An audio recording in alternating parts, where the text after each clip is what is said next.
Bonjour à tous et très joyeux Noël.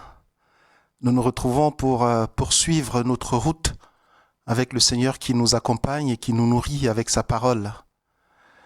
Nous avons la grâce de célébrer aujourd'hui, au lendemain de la solennité de Noël et au tout début de cette octave de Noël, nous avons la grâce de célébrer la fête de la Sainte Famille. Jésus, Marie et Joseph nous sont donnés comme modèle de vie familiale.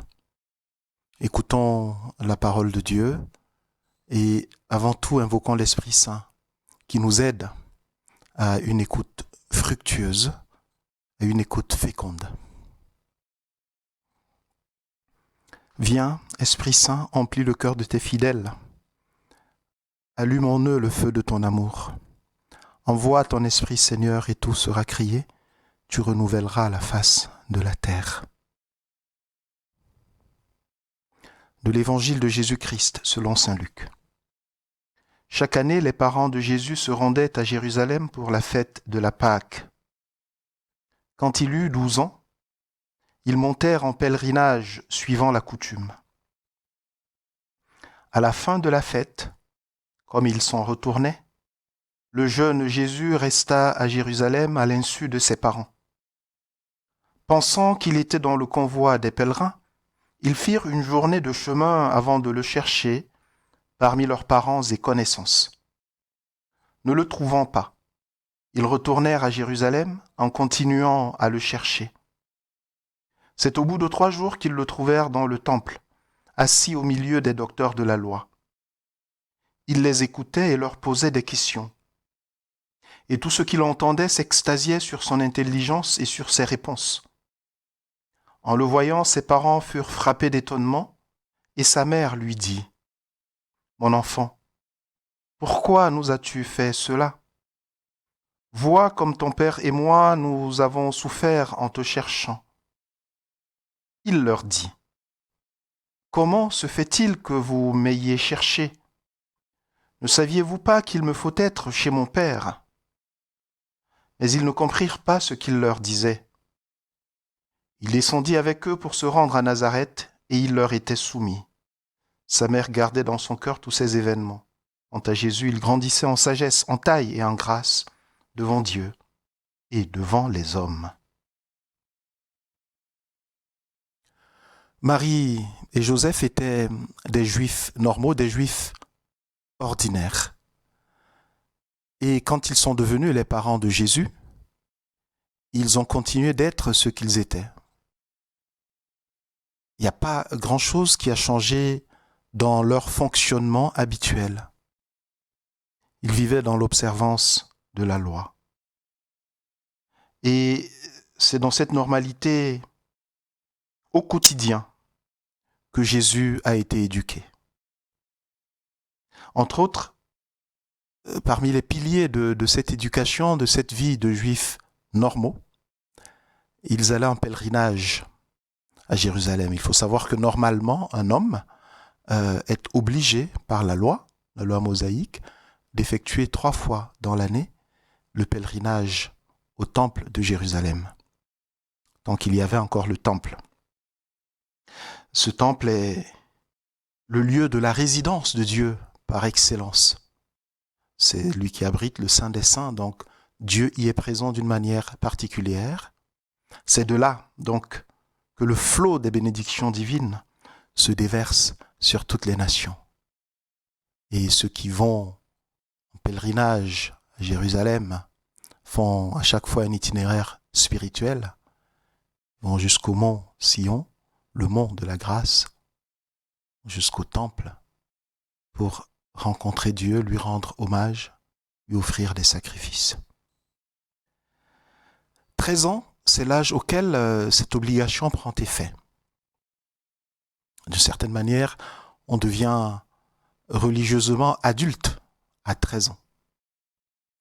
Il était donc de coutume d'emmener déjà les enfants qui se rapprochaient de cet âge pour qu'ils s'y habituent. Et là, Jésus, nous dit le texte, à 12 ans, et avec ses parents, il effectue ce pèlerinage, probablement pour la première fois, juste avant que ce ne soit pour lui une obligation légale. Alors, comment se fait-il qu'une fois le pèlerinage terminé, et que tout se soit bien passé, comment cela se fait-il qu'il se soit perdu? Négligence des parents. Joseph et Marie ont-ils été négligents? Dissipation du jeune Jésus. Était-il indiscipliné? Difficile à maîtriser? Un peu désordonné? Comme peuvent l'être les adolescents? Rien de tout cela, évidemment. Le texte nous raconte, en donnant les détails les plus importants, ce qui s'est passé, effectivement. Au retour, tout le monde reprend le chemin. Il faut se rendre compte, se remettre à l'esprit que ces pèlerinages se faisaient en groupe, des convois, nous dit le texte de l'Écriture, des convois de pèlerins, des grands convois, et à l'intérieur de ces convois, des groupes importants d'amis. On peut imaginer que les gens de Nazareth et le voisinage de Joseph et Marie étaient regroupés ensemble et que leur regroupement pouvait s'étaler sur plusieurs mètres sur le chemin de retour. C'était des convois totalement sécurisés. Pas d'inquiétude donc pour les parents s'ils ne voient pas le jeune Jésus, qui a déjà 12 ans, donc c'est pas un nourrisson. Ils imaginent qu'il est peut-être avec un groupe de son âge, et donc ils ne s'inquiètent pas plus outre mesure, sauf quand, au terme du premier jour, ils ne le voient pas. Parce que malgré tout, même si toute la journée, ils ne l'ont pas vu, ben, le soir, il aurait recherché ses parents. En tout cas, ses parents l'ont cherché, et ils ne l'ont pas trouvé.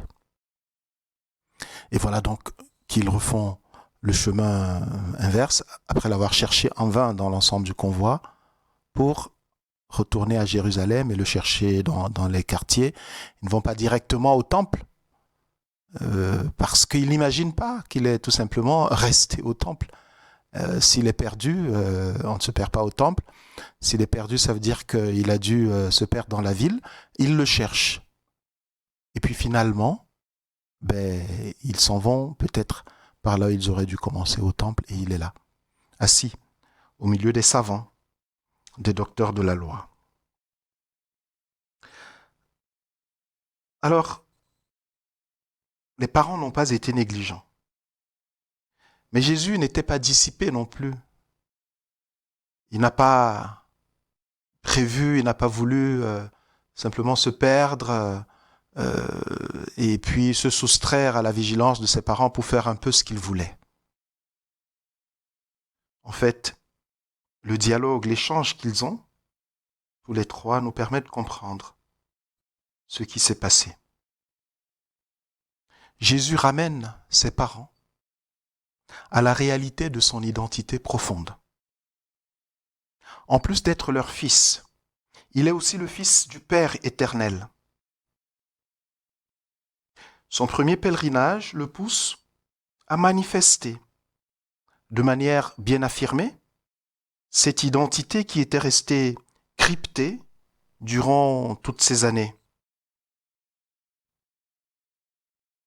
La maison de son père, ce qu'il leur dit, il me faut être chez mon père. La maison de son père est la source de sa vie. C'est le cœur de sa vie. C'est la priorité de sa vie. C'est aussi, finalement, l'objectif de sa vie.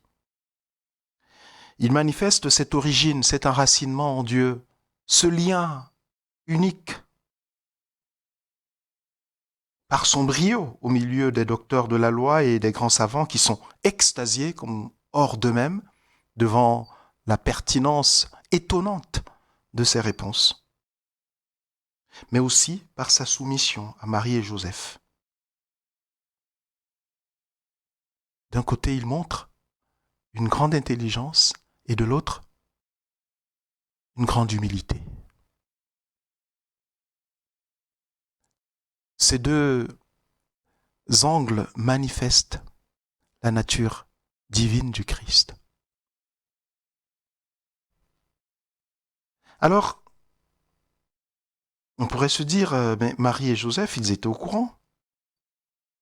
Ils savaient ce qui s'est passé au moment de sa conception et de sa naissance. Comment cela se fait-il qu'ils ne se soient pas rappelés? On pourrait se le dire, et cela est vrai, mais le texte nous montre que bien qu'ils aient été des acteurs de premier plan de la conception et de la naissance de Jésus, Joseph et Marie ont élevé leur enfant un peu comme tout le monde, certes dans une grande fidélité au Seigneur, mais dans une grande humanité. Ils ne l'ont pas élevé comme un héros qui allait se laisser crucifier, être crucifié et ressusciter le troisième jour. Ils ne l'ont pas élevé comme celui qui devait être une grande star, adulé des foules et le sauveur du monde. Non, ils l'ont élevé comme leur enfant. Et cependant, il était Dieu. Il le leur rappelle avec cet épisode un peu étrange, un peu étonnant. Je dois être chez mon Père, il leur dit. Et en même temps, il leur était soumis. Il était leur fils. Ils deviennent ainsi tous les trois le modèle de la bonne famille, la famille parfaite, la sainte famille. Jésus est le modèle de l'enfant parfait, soumis à ses parents. Et c'est dans cette soumission que se réalise sa croissance, en sagesse, en taille, en grâce. Joseph est le papa parfait, celui qui garde, qui porte le souci, qui protège. C'est par son silence qu'il nous parle dans ce texte. Un silence humble et obéissant à la volonté de Dieu qui lui a confié cette mission de garder son fils unique. Il cherche Jésus, il le ramène à Nazareth. La Sainte Vierge, elle est toute tournée vers la parole, vers Dieu qui se manifeste. Elle méditait ces choses, elle les gardait dans son cœur. C'est toujours l'expression de cette disponibilité qui la caractérise et qui fait sa fécondité. La Sainte Famille a Dieu pour centre et chacun de ses membres poursuit l'accomplissement de la volonté de Dieu en lien étroit avec les deux autres, au service des deux autres, dans une juste relation avec les deux autres. Marie et Joseph sont réellement époux et parents. Jésus est vraiment fils de Marie et de Joseph, mais il est avant tout et surtout le fils du Père. Voilà une route tracée pour toutes sortes de familles, mettre Dieu au centre. Et chacun trouve sa place. Chacun trouve la juste manière d'entrer en relation avec les autres. Que ce soit dans les familles domestiques, que ce soit dans la famille spirituelle que constitue l'Église, dans nos communautés, qui ne sont pas que spirituelles parce qu'elle est faite d'hommes de chair et de sang, nos paroisses, nos associations, nos regroupements, nos commissions, nos mouvements,